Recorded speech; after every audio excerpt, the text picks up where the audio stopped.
This is update for January 31, 2023, day 342 of the war and of the date update. So there was a question from one of the viewer is what's going on with the Russian military industrial complex? It's doing well, in a short answer.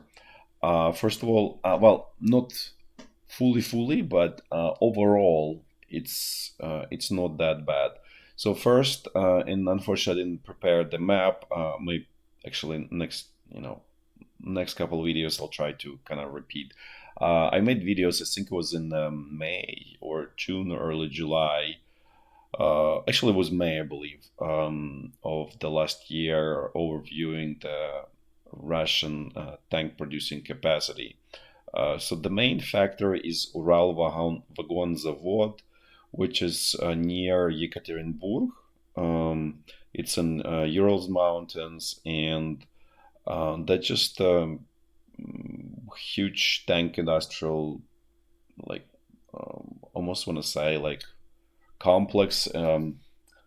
It's probably one of the best one of the largest, best, whatever, concentrated in the world because you have everything very close. You have steel manufacturing right there.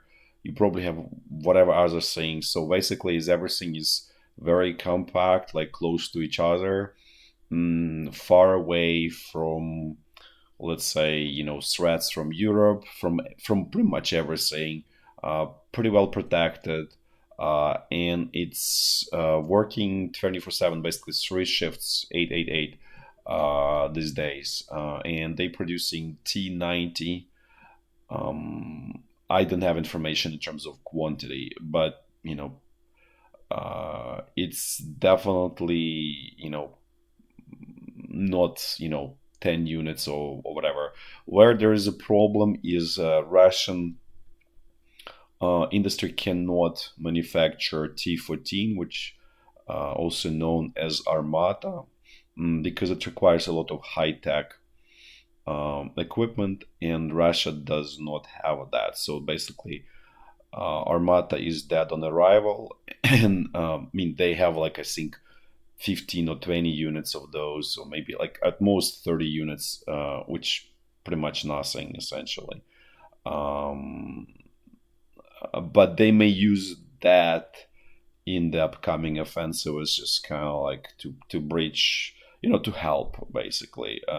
But at the same time, they're not gonna make a difference on the battlefield. It's they probably will be lost fairly quickly and sort of gone from the war for good, at least for at this in this iteration right now. So the advantage of the Russian military-industrial complex, it's fairly low tech, um, and but at the same time, basically it relies on sort of mechanical tools and not on electronics. And so, in a way, there is disadvantage in it, but there is also huge advantage of it. Because Russia can make these tanks without problems in large quantities, or at least for long enough. And also this manufacturing facility was updated. So since about 2010, 2011, Russian government spent a lot of money to upgrade it, so it's in sort of nearly perfect state. I mean, sure, there is a lot of money were stolen in the process. There is no question about it. But at the same time, a lot of money were spent properly, and so there is this sort of call it jewel. So this is in terms of tanks. So there's not going to be shortage of tanks.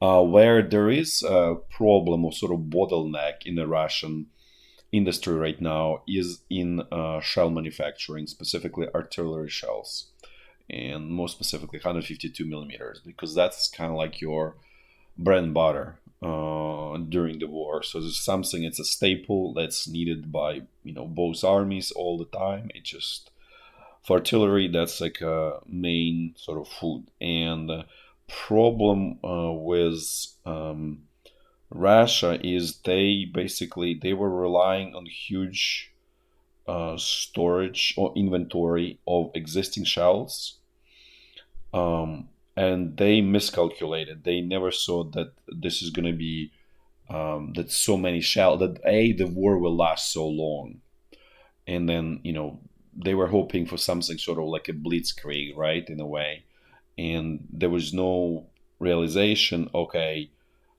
this may last really long. Like, I mean, I'm honestly surprised that we almost a year. This is a year of war, and Ukraine is obviously much weaker, country than Russia in many ways, and it's even further weakened by absolutely horrific political leadership. So the only way it holds on is because of the support from the West right now. Um, but anyway, so nobody expected this 1 year war, and at the beginning of the war, all the way up probably till like July, Russian army was using like up to 50,000 shells per day, 152 millimeter.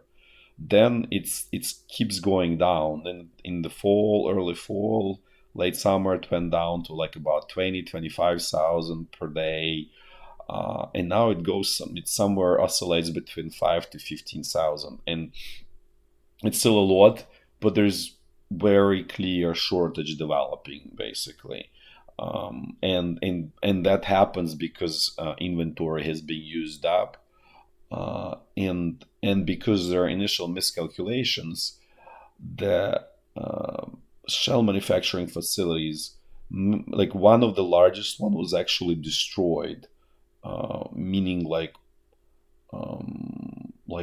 the factory was basically erased and sold as like for real estate development, something like that. And it's also somewhere close. I will look it up. It's somewhere close to Yekaterinburg as well. So that was like one of the largest shell manufacturing facility probably in the world, and was definitely largest during World War II and helped Soviet Union tremendously during that war with the shell manufacturing. So that was destroyed. Obviously, it was not like there was no investment in the in the manufacturing capacity. So this is big problem in Russian military right now, and you really cannot sort of like overnight start manufacturing many more. And especially right now, it's impossible for Russia to get equipment. They don't really produce equipment to manufacture shells at this point, so that's being lost again because all of those manufacturing facilities were basically run into the ground, bankrupted, and sold as like land for real estate development. So now there's this is big bottleneck. That's why you hear, okay, there is some shells coming from North Korea. Where they really coming is from China, because that's where they, as I said, North Korea is just extension of China. It's not independent state. It's not sort of center of power or anything like that. It's just a puppet regime that's basically how to say puppeted by Chinese government essentially, and that's really what it is. And so they getting some, but it's just the demand is so huge that even China cannot give that much. I mean, they cannot be giving enough just because it's going to be visible, because the amount of logistics that needs to be done is so huge to supply what Russia wants, that then US will clearly show like, okay, here you supplying, and they really don't want to get caught, at least right now. Maybe eventually they will just not care, and I'm talking about China, but at this moment yet they still sort of trying to play sort of diplomacy, and sort of like we're not involved in the conflict. But I think as time passes, they will get more and more, how to say, open, and the mask will be removed. So this is, in a way, this is big constraining thing on both sides. On Ukraine, because obviously Ukraine doesn't have anymore. Whatever it gets from the West, it's just completely not enough. And then from Russia is getting closer to sort of similar position. It's still in better position, but not far away. from Ukraine. And um, that is big constraint, and even probably potentially big constraint on this expected offensive, in terms of Russia might be just accumulating shells, and that might be why it's being delayed so far. Because in terms of soldiers, they have enough. They're not perfectly prepared, but they have some sort of they prepared sort of, because usually it's like 90 days, and at this point it's what, October, November, December, and January passed, so you essentially have more or less troops pretty much close. They ready. So the shells is big missing piece. In terms of then there was a question about helicopters. So helicopters are produced, sorry, and also this Su-35 they produced on Russian Far East, not far away from Vladivostok, and there's no problem there as well. They still making them. Because it's all Soviet equipment, and it's designed from the get-go of like being sort of independent from external suppliers, so you can make it with what you have essentially. And so largely it's there's not a problem to manufacture Ka-52, which is a really great attack helicopter. I mean, I'm very skeptical that they even have sort of right to exist on the battlefield.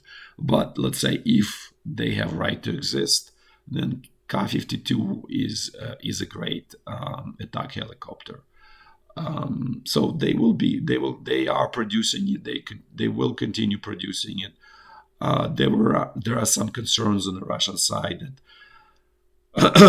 that let's say Japan or US may attack, because those manufacturing facilities, they are vulnerable from attacks from the ocean. If you have the ships and you just launch rockets, and you can essentially destroy those manufacturing facilities. So they are much more vulnerable there. But so far they produce, and also there are news, I think, recently released that Russia actually increased import of semiconductors. So it's a very clear answer. Russia is able to procure semiconductors, which is the most critical component for them because they don't make them, and they're able to get. I'm not sure if it's perfectly what they need, but my understanding they're just paying probably twice or three times or even four times regular price, and they're getting what they need basically. At least like at the base level they cover. So in other words, Russian manufacturing is okay. I mean, with the exception of the shells, that's the only one that's sort of there is problem there, and they cannot really solve it in a short, within let's say 6 months or something like that. They probably in the long run can solve it in let's say a year, 2 years, but there's not even information that they're starting investing or building manufacturing facilities for to produce shells. So that's the situation with the Russian military industrial complex at high level. I'm not talking about the, let's say, like assault rifles, all of that stuff. They have no problem manufacturing. They improving it. Actually, it's getting better. AK-12 is definitely improvement. It's not perfect. And actually, originally, the way it was designed, it could have been like actually really, could have been really great rifle. I would say, probably the best. But then they decided to kind of like be cheap. And they basically didn't make those improvements that were intended initially. And so it's kind of like, it's somewhat better, but not really much. Like it doesn't stand out, let's put it this way. But it's definitely better than, let's say, AK-74 that, let's say, Ukraine has from the Soviet Union. Definitely improvement. Um, again, so this is a situation was and in terms of bullets, Russia has no problem manufacturing this. They were actually the largest exporter of bullets. They almost dominated, I think, market the bullet market in the U.S. So they have tremendous manufacturing capacity. So there is no shortage. They're only, as I said, bottleneck. I'm sorry for this. I don't know what's going on with me. Is just shells. That's all. Now let's move actually to Ukraine, um, um, and let's do a walkthrough through the front line in a clockwise fashion, the way I always do. Um, and the situation along the state border is a little bit more intense, a little bit more shelling on each side, but nothing unusual. Everything's kind of like your typical situation. Now let's jump to the North Lugansk front line. Things here are somewhat quieter and just generally there. As a trend over, let's say, past 2 weeks, it's getting quieter there. On both, I mean, the Ukrainian side is definitely quiet for a while, but the Russian one is also getting quieter. There's only this one attack here that didn't go anywhere. So overall, it's status quo here. Now let's move to North Donbass front line, and things here are pretty intense, pretty bad for Ukraine, as we all know. So there are unconfirmed reports and rumors that Wagner mercenaries managed to advance here where this arrow is. There's village, which is definitely not Ukraine, not sort of Ukrainian, not Russian name, called Sakovanseti. Sounds like more like Italian name, I don't know. But basically, if you look at this Vasukivka, it's basically like on the same level, just on this side of the road, on the eastern side of this road. So again, this is again helping Russia to kind of like cover its flank for offensive, for the continuation of attack in the western direction here, north of Bakhmut. Not like nothing really sort of like earth-shattering in terms of capturing this village, but it's definitely helpful, and it just confirms that the problem exists. It's not changing, and it's becoming deeper and more problematic, the whole situation here. And then you can see the Russian troops putting pressure right here, straight north of Bakhmut.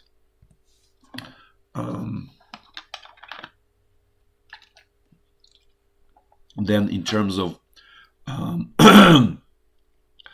south of Bakhmut, as you can see, there is quite a bit of advance was done, and there is some small advance happening towards Ivanivsk, but overall, actually, this third brigade, I call it fake Azov, has a little bit better, stronger fighting spirit. So this really slowed down for now Wagner mercenaries here.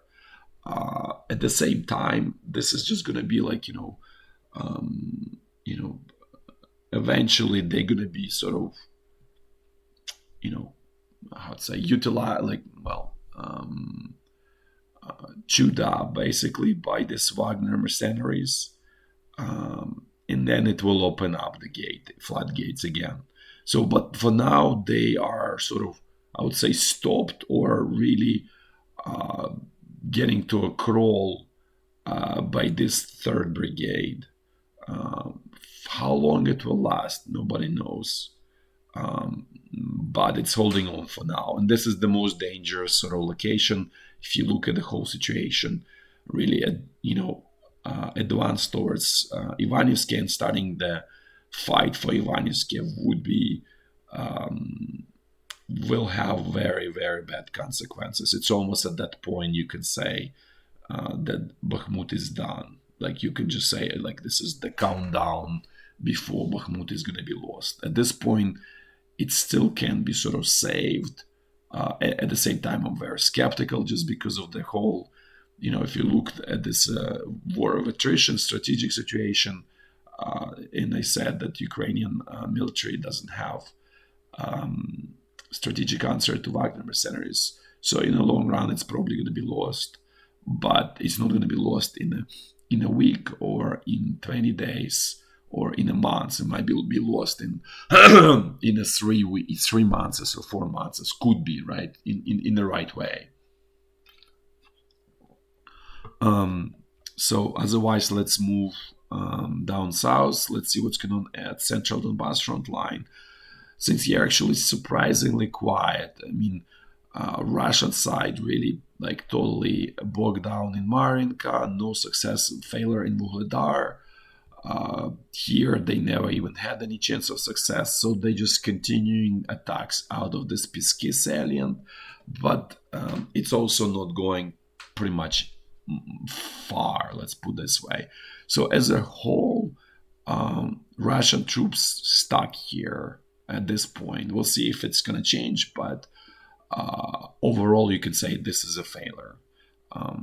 And this goes back to what I said before. It's because it's a Soviet army versus Soviet army, but in this case, Ukrainian sort of Soviet army has better motivation on the individual soldier level, and that allows it to sort of stop regulars, the Russian Soviet army and hold it for now. So, and then let's quickly check the Zaporizhya front line. Since here are quiet, there is no new activity. Remains to be seen what's going to happen here, but it does overall. If we look at the whole like situation, it feels like like how you kind of like lull before the storm, or you are in the eye of the storm, and by that I mean that this expected Russian offensive. That's probably going to happen somewhere, but nobody knows where exactly right now. And I just want to confirm that those tanks will be too late for that offensive. At the same time, Ukraine again is getting more high quality howitzers. So, like Ukraine is getting 12 more Caesars from France, and I think Ukraine getting close to 20 Caesars from Denmark. Basically, Denmark is donating everything they have to Ukraine. So, as I said before, Ukraine has strong advantage over Russian artillery in terms of quality, in terms of this high precision, long distance systems. Like Russia doesn't have any close match to it, and at the same time, Russian artillery overall dominates. And the reason for that, basically, that this high quality artillery could be used for counter battery fire, basically destroying Russian artillery, but it's not being used effectively. And the reason goes back to, again, organization of Ukrainian artillery units, absolute sort of red tape there, and lack of UAVs that can effectively do that and support artillery units. So again, it's all just bureaucracy, red tape, incompetence, wrong incentives, and it all leads to you have great equipment, but it's not used to its potential, because it could do essentially much more, and it can effectively, I wouldn't say completely wipe out Russian artillery, but Russian artillery would not be important or decisive factor on the battlefield anymore. Similar to how Russian Air Force is essentially gone and dead. You don't even hear about it anymore. So this could have happened to Russian artillery, but unfortunately, it's not happening because of the, as I said, problem at the highest level of Ukrainian military command and in their ineptness and you know them being unprofessional. Um, that's it for today. Thanks for watching, and until tomorrow, bye bye.